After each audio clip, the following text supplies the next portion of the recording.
when you look at Slafkovsky, there's other teams out there that are saying this is the guy that has the most upside in this draft. What do you think?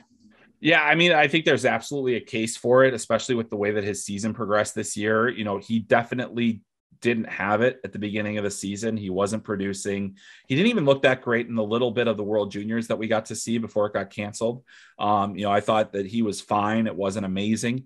Then he goes to the Olympics and his whole game took off. And then he comes back to the Finnish Liga and then he scores at a higher rate than he did before he left. He gets more ice time. He starts getting more confidence. And so we start to see that progression. Then he goes to the World Championship and he's Slovakia's best forward. So, you know, that's kind of, he was playing 20 minutes a game against professionals. And this is a guy that had to work his way up, even at the Olympics. He was basically on the fourth line, worked his way up to the first line. And that's former NHL coach Craig Ramsey that's watching this kid progress. The things about him that give him the advantage, the size, number one. I mean, who wouldn't love a 6'4" power winger with, you know, 215 pounds? That's really hard to stop. He's got great hands. He's got an elite shot. You know, I think that he's also the kind of player. The reason that I have Cooley ahead of him right now is because I don't view Slafkovsky as a true driver of a line. I think he's a more complementary player, whereas I think Cooley is a driver. I think Shane Wright is a driver.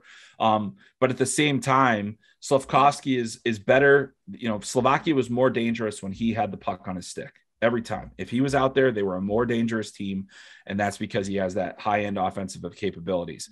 Now, the knock on him is that, okay, well, he didn't have great numbers. If you look at the top players that have been picked out of Liga over the years, his numbers do not come close to any of those guys, Barkov and, you know, even Lundell. I mean, just does not that give close. you pause? It does. It does give me a little bit of pause, but then it's also important to remember the context of the season and that, you know, he was playing on a team that was a very low scoring team in general. They were a much more defensive focused team.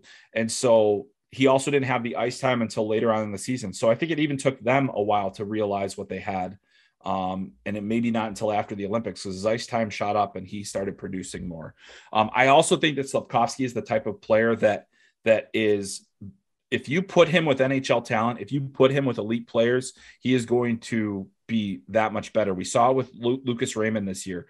Didn't have great minutes, didn't put up great numbers in Sweden, was kind of buried on the depth chart. Then he goes to the NHL, he's a top line forward, and he can do whatever he wants. And I think that Slafkovsky very well could be similar to that. I think Raymond has a little bit better hockey sense overall, but I still think that Slafkovsky is that physical beast that teams are really excited about. And there is, I would say there is, you know, it's not zero that he doesn't go number one.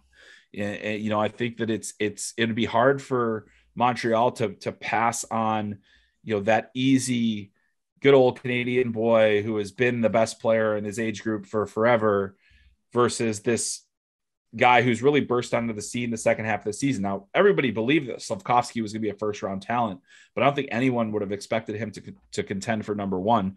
But he made a case for himself not only at the Olympics, but the Worlds, and then in the second half of his Finnish Liga season.